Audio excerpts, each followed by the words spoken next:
Welcome to the Full Moon Film Buff, episode 139. We're going to talk about Van Helsing from 2004. I rented this from Amazon Prime and I had seen it before.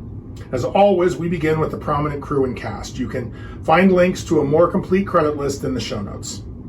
The film was written and directed by Stephen Sommers, with effects designed by Greg Canham and Keith Vanderlyn. Stephen Sommers made his directorial debut with the comedy Catch Me If You Can in 1989, which he also wrote. Sommers gained attention in Hollywood after directing the 1999 blockbuster The Mummy, which reimagines the classic Universal monster film, combining action, adventure, and cutting-edge visual effects. The film's commercial success led to a sequel, The Mummy Returns, in 2001, which cemented his reputation. Following this success, he continued working within the action-adventure genre, directing Van Helsing in 2004 and G.I. Joe: The Rise of Cobra in 2009. Sommers has also worked as a producer and screenwriter on various projects, including The Scorpion King from 2002. We first covered Greg Canham when we discussed the TV show Werewolf from 1987. Keith Vanderlyn is known for Mrs. Doubtfire in 1993, The Mask in 1994, Blade in 1998, Mystery Men in 1999, and Master and Commander: The Far Side of the World in 2003. He was nominated for an Oscar for his work on The Passion of the Christ in 2004. He has since retired from Hollywood and is apparently an international real estate professional. The cast includes Hugh Jackman as Gabriel Van Helsing, Kate Beckinsale as Anna Valerius, Richard Roxburgh as Count Vladislaus Dracula, David Wenham as Carl the Friar, Shuler Hensley as Frankenstein's monster, Kevin J. O'Connor as Igor, Will Kemp as Velkin Valerius, aka the Werewolf, Sylvia Kaloka as Verona, Josie Moran as Mariska, and Elena Anaya as Alira. It's a lot of vowels.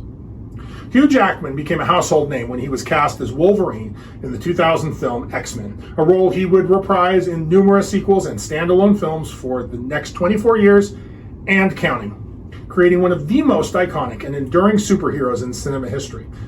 Jackman has headlined films in various genres, including the romantic comedy Kate and Leopold in 2001, the action horror Van Helsing in 2004, the drama The Prestige in 2006, the period romance Australia in 2008, the science fiction movie Real Steel in 2011, the musical Les Miserables in 2012, and the thriller Prisoners in 2013, and the musical The Greatest Showman in 2017, the political drama The Frontrunner in 2018, and the crime drama Bad Education in 2019. For his role as Jean Valjean in Les Miserables, he was nominated for an Oscar, and for The Greatest Showman soundtrack, Jackman won a Grammy Award. He also provided voice roles in the animated films Flushed Away and Happy Feet, both from 2006, and Rise of the Guardians in 2012. On Broadway, he won the 2004 Tony Award for his role of Peter Allen in The Boy from Oz. A four-time host of the Tony Awards, he won an Emmy Award for hosting the 2005 ceremony. He just needs an Oscar to become an EGOT. We already discussed Kate Beckinsale when we discussed Underworld from 2003. Richard Roxburgh has a history of villainous roles in blockbuster films, complex characters in art house productions, and acclaimed performances in classical theater, demonstrating his talent as a character actor. Roxburgh earned particular acclaim for his performance as the brilliant but self-destructive barrister Cleaver Green in the Australian television series Rake from 2010 through 2018, a role he helped create and directed several episodes of. Beyond acting, Roxburgh wrote and illustrated the well-received 240-page children's adventure fiction title Artie and the Grime Wave in 2016. David Wenham began acting in Australian television during the late 80s. His breakthrough came with his role as Diver Dan in the popular Australian TV series Sea Change from 1998 through 2000, where he established himself as a household name in his native country. Wenham gained international recognition through his role as Faramir in Peter Jackson's epic The Two Towers in 2002 and The Return of the King in 2003. This exposure led to further opportunities, including his turn as Dilios, the storyteller soldier in Zack Snyder's 300 in 2006. His filmography includes critically acclaimed performances in films such as Moulin Rouge in 2001, Australia in 2008, and the Pirates of the Caribbean franchise. On television, he has appeared in significant roles in productions like Top of the Lake in 2013 and Iron Fist in 2017. Shuler Hensley is primarily known as a very successful stage actor. His talent for embodying intimidating yet sympathetic characters was demonstrated in his memorable portrayal of the monster in the musical adaptation of Young Frankenstein on Broadway. On film, he played the monster again in Van Helsing. We'll see more of his work when we get to the TV show Neon Joe, Werewolf Hunter, and I'm kind of looking forward to it. Kevin O'Connor's gaunt features and expressive eyes have made him particularly effective in roles requiring a touch of the unusual or unsettling. Throughout the 90s and 2000s, O'Connor frequently collaborated with filmmaker Stephen Sommers, appearing in several of his major productions. Beyond his work with Sommers, O'Connor has built an impressive filmography, working with acclaimed film directors including Francis Ford Coppola, John Schlesinger, and Paul Thomas Anderson. Will Kemp successfully navigated a transition from world-class ballet to acting. Kemp trained at the Royal Ballet School and quickly reached principal dancer status. In the early 2000s, Kemp expanded beyond dance, leveraging his physical expressiveness and theatrical training to build a successful acting career. Van Helsing was one of his first roles, portraying the werewolf Velkin. Sylvia Kaloka developed a diverse career in opera singing, acting, cooking, and writing. After training as an opera singer, she landed a role in Van Helsing, where she met her husband, Richard Roxburgh. Her passion for authentic Italian cuisine inspired several successful cooking shows like Made in Italy and Sylvia's Italian Table, plus multiple acclaimed Italian cookbooks. Josie Marin transitioned from modeling, which she began doing at the age of 12, and quickly excelled at, to a brief 4-year acting career before founding Josie Maran's Cosmetics in 2007. Her beauty brand pioneered the use of argan oil and eco-friendly practices, establishing her as an early green beauty advocate in mainstream cosmetics. Elena Anaya has an extensive and award-winning Spanish acting career. She has 2 high-profile international roles, Van Helsing in 2004 and the villainous Dr. Maru, aka Dr. Poison, in the 2017 blockbuster Wonder Woman.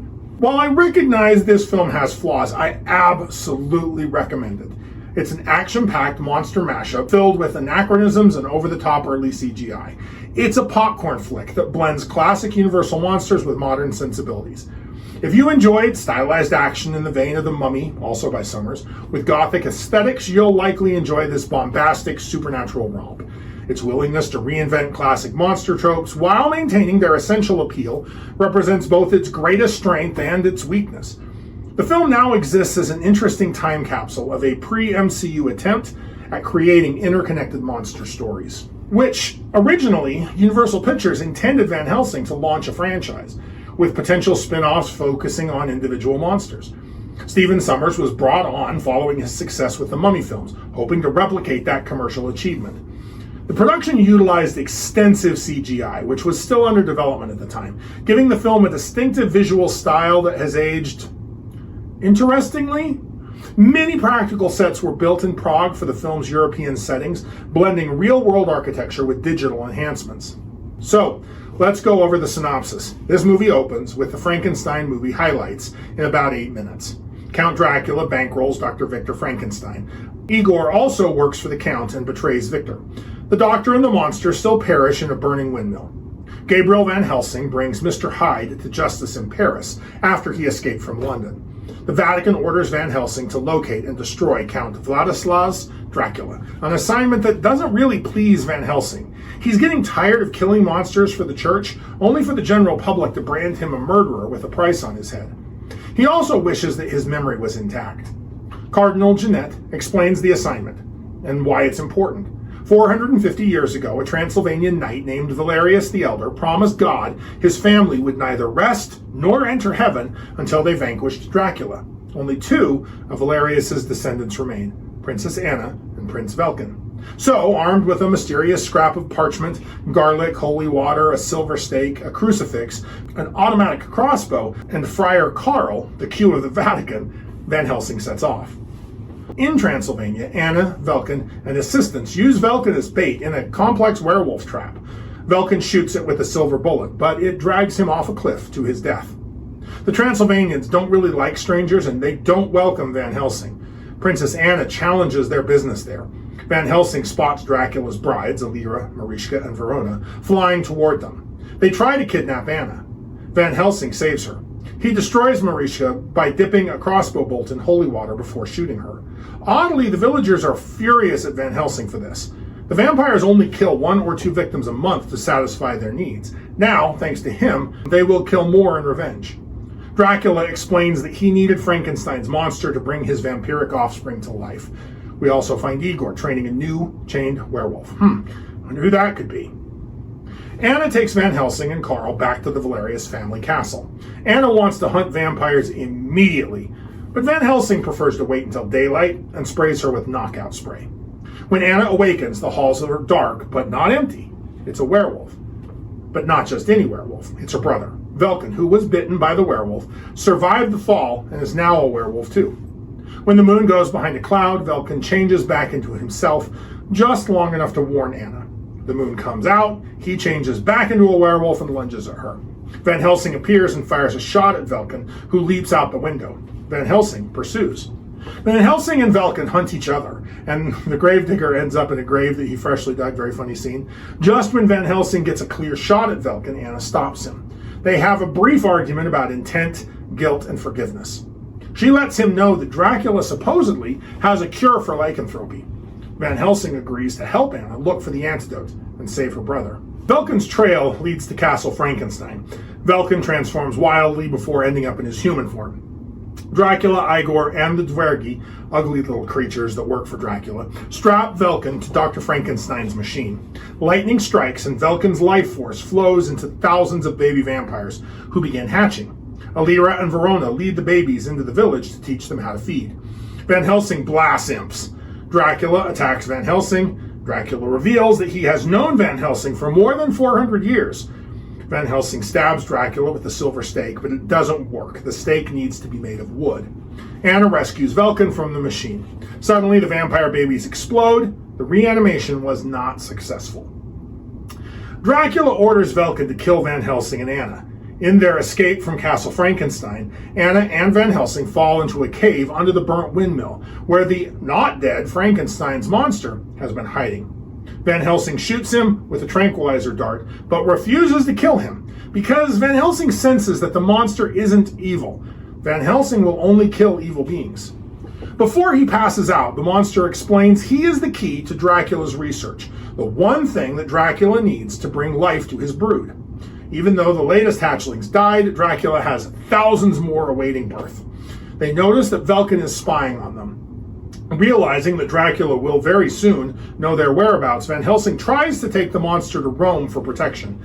The brides attack them. Van Helsing destroys Verona in a trap. The monster aids in the fight. Van Helsing gets a silver bullet into Velkin, who dies in Anna's arms. Unfortunately, Velkin also managed to bite Van Helsing. Alira grabs Anna and flies her back to Dracula, while Van Helsing, Carl, and the monster are forced to walk. Alira finds them in Budapest and invites them to trade the monster for Anna at a masquerade ball. Van Helsing tranquilizes the monster and locks him in a church, while he and Carl go to the lavish ball. At the ball, Dracula dances with Anna and tries to convince her to become his next bride. She flatly refuses. Van Helsing rescues her, but their escape is thwarted when Igor triumphantly brings in the scripture-quoting monster. All the ball guests turn into vampires and go after our heroic trio, forcing them to jump out of a window. Van Helsing uses the sunlight bomb to kill a whole mess of vampires in the process. By the time Van Helsing, Anna, and Carl return to Transylvania, Dracula has abandoned Castle Frankenstein and moved to no one knows where. They go to the library. Carl does a bit of research and discovers that Dracula is a son of Valerius the Elder. The whole situation began when Dracula was murdered in 1462 by the left hand of God. Dracula makes a covenant with the devil, who gives him a new life that can only be sustained by drinking blood. That's when Valerius the Elder went to Rome and bargained away his family's right to enter heaven until he killed Dracula. However, since Dracula was his son, Valerius couldn't actually do it. He banished Dracula to an icy fortress through a door with no means of escape, until the devil gave wings to Dracula. So, where is this mystery door? Anna reveals that her father spent a lot of time staring at a particular picture. Perhaps that picture holds the key to the door. In the picture is an inscription in Latin with a missing piece that prevents Carl from reading it. Van Helsing remembers the scrap of parchment that Cardinal Ginette gave him before leaving Rome. Sure enough, it fits. When read aloud, the picture changes into a mirror, allowing them to walk through and see Dracula's true fortress. Van Helsing begins experiencing the first signs of becoming a werewolf. They enter a hallway with vampire egg sacs lining the ceiling and walls, waiting to be animated. They also find the monster encased in a block of ice with only his head sticking out. The monster sees Van Helsing and tells him Dracula does have a cure for lycanthropy. Van Helsing wonders why Dracula would have an antidote. Carl remembers another painting back at Castle Valerius showing a werewolf killing a vampire, and now it becomes clear. Only a werewolf can kill Dracula, and Van Helsing is scheduled to turn into one tonight at the stroke of midnight. The plan is to let Van Helsing transform and kill Dracula, and then Anna and Carl can inject him with the antidote at the last minute. Anna and Van Helsing share a kiss. Van Helsing searches for Dracula and discovers the new laboratory. The monster has been hoisted to the roof. Anna and Carl force Igor to lead them to the antidote. Igor shows them a syringe stored in a jar of viscous liquid. Before they retrieve it, Igor locks them in the room. Alira suddenly appears. Anna tosses the jar at her and it crashes on the floor. The splashing liquid burns Alira's face. Anna tosses more of the liquid at the bars on the door and it eats through them. While Anna keeps Alira busy, Carl takes the antidote and looks for Van Helsing. Igor and Carl do battle on a bridge. Van Helsing makes his way to the roof, but before the monster can be freed, lightning strikes and sends his life force down through the imp nursery. Dracula changes into a bat and attacks Van Helsing, and the baby vampires begin to awake. Just as the monster gets free, another bolt of lightning sends him flying off the roof. On his way down, he grabs a cable and knocks Igor off the bridge, saving Carl.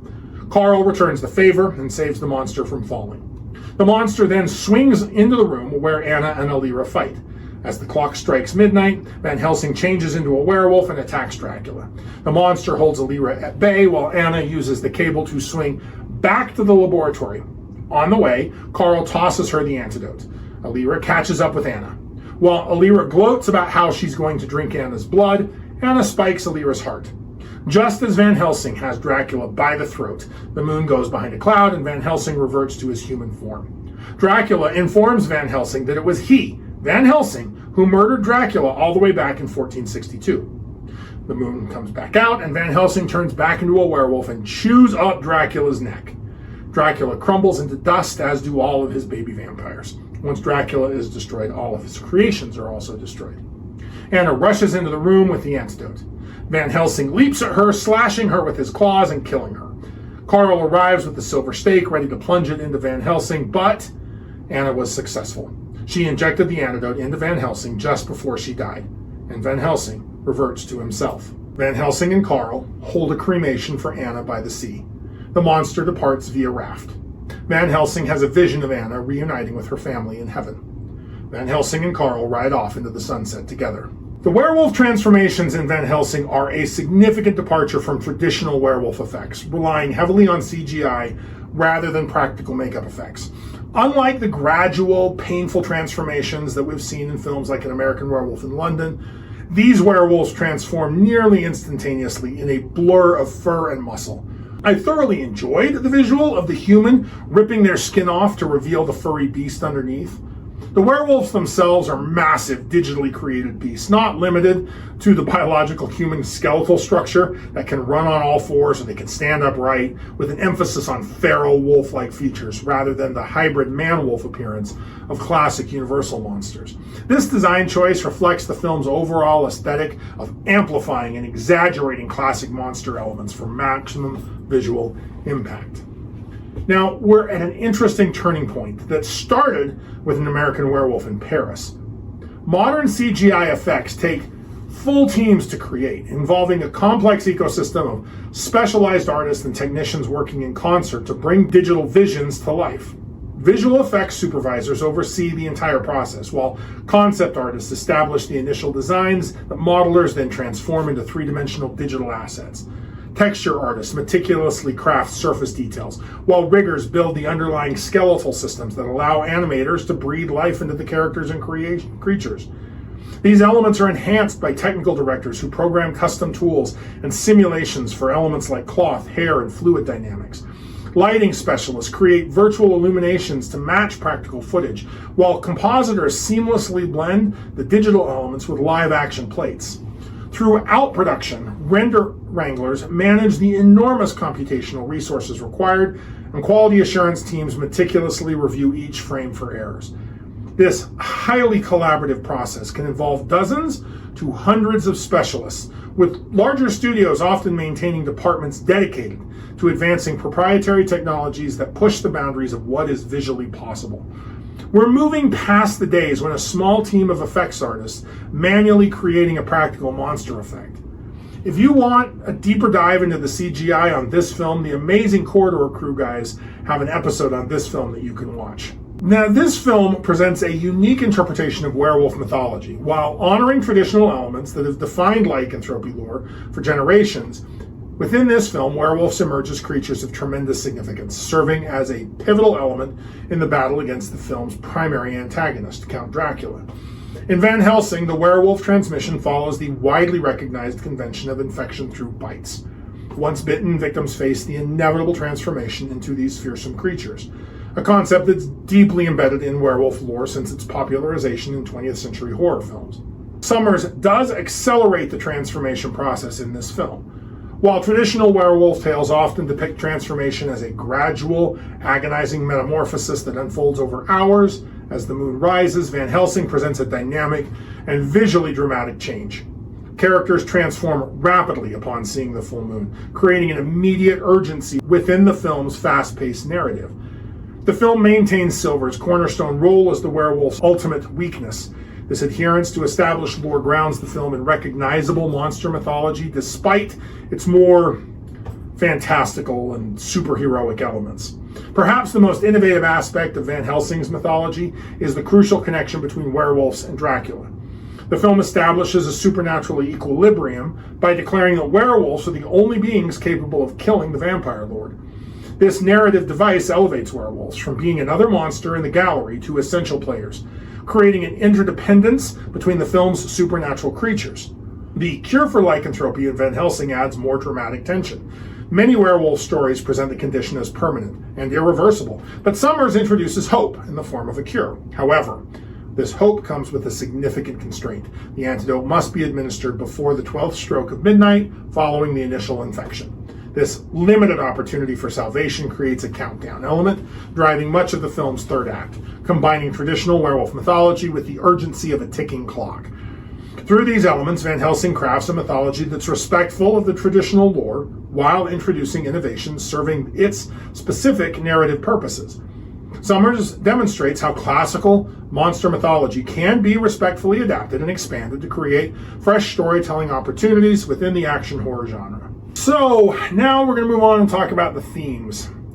Van Helsing explores memory, identity, and redemption. The titular character embarks on a journey laden with existential questions. He suffers from amnesia, creating a situation where he simultaneously hunts monsters while grappling with the possibility that he might be monstrous. The amnesia serves as a plot device, but it's also a metaphor for the human struggle to reconcile with our past actions and forge a meaningful identity. Throughout the film, Van Helsing's desire to recover his memories becomes inextricably linked with his pursuit of redemption. He senses that he's committed grave sins, but he can't access the specific memories that haunt him. This creates a paradox. How can he atone for transgressions that he can't remember? Now, the film suggests that the redemption isn't about addressing specific acts, but about reconstructing one's entire moral framework. Van Helsing's character embodies the idea that redemption might not be found in remembering, but in making better choices moving forward. Frankenstein's monster provides a compelling parallel to Van Helsing's existential crisis. Both of these characters struggle with questions of creation and purpose. The monster explicitly asks, "Who am I? And what is my purpose?" Questions that silently drive Van Helsing's quest as well. The film suggests that purpose is not assigned, but discovered through action and choice. Van Helsing constructs his identity, not from recovered memories, but through his decisions and relationships formed during his mission in Transylvania. His growing connection with Anna Valerius offers a glimpse of belonging transcending his fractured past. Similarly, Frankenstein's monster finds purpose not in his creator's intentions, but in his own choice to help defeat Dracula, suggesting that meaning can be self-determined, in fact, is self-determined, rather than prescribed. Van Helsing ultimately presents redemption as forward-looking rather than backward-gazing.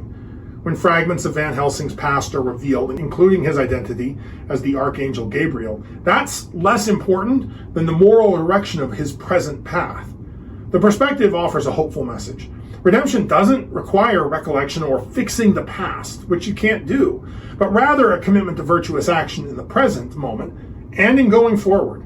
Now, throughout history, faith and science are often portrayed as opposing forces, locked in eternal conflict. Van Helsing offers an intriguing lens to examine how these domains might instead complement one another. Set in a Gothic 19th century world where monsters are real, the film doesn't pit religion against scientific innovation. It weaves them together. From its opening scenes, Van Helsing establishes a world where religious influence is omnipresent and real. The Vatican headquarters monster hunters. Crosses do repel vampires, and holy water is a weapon against the undead. Yet simultaneously, the film embraces scientific progress through Frankenstein's ambitious laboratory experiments and Count Dracula's elaborate life-generating machinery. But rather than position these elements in opposition, the film suggests that they exist on a continuum, that each addresses different aspects of the same mysterious universe. No character better embodies this synthesis than Carl the Friar. As Van Helsing's reluctant companion and technical support, Carl develops advanced weapons and tools merging scientific principles with religious blessing. His laboratory within Vatican walls symbolizes the film's central proposition that faith need not fear scientific advancement, and that science doesn't need to dismiss spiritual understanding. When Carl hands Van Helsing a crossbow that fires silver stakes or a trap containing the brilliance of the noonday sun, he's not choosing between religious tradition and technical innovation. He's harnessing both. Dracula, conversely, represents science without the moral constraint. His castle laboratory, with its bubbling chemicals and electrical apparatus designed to bring his offspring to life, shows technological innovation twisted by selfish desires. The Count's rejection of God doesn't free him to achieve greater scientific heights. It leaves his considerable knowledge morally unmoored, creating suffering rather than advancement. The film's climactic sequences, where ancient castle interiors house futuristic machinery, visually reinforce the message that old and new, sacred and secular, can and perhaps must coexist. Van Helsing should not be remembered primarily for its philosophical depths, but its a playful integration of religious iconography and steampunk-inspired science offers viewers a more nuanced perspective than the faith versus science dichotomy that often dominates cultural discourse. In suggesting that holy water can fill modern weapons and ancient churches can house laboratories, the film invites us to consider that perhaps we don't need to choose between looking at the stars and kneeling in prayer. Understanding our universe might require both the telescope and scripture, both the microscope and meditation. So, if you like lycanthropes, like, share, and subscribe. Contribute your thoughts and additional observations in the comments below. Let me know what I missed or what you noticed. Next, I plan on discussing Ginger Snaps Unleashed from 2004. Keep your eye on the moon, a silver bullet in the chamber, and we'll see you back next episode.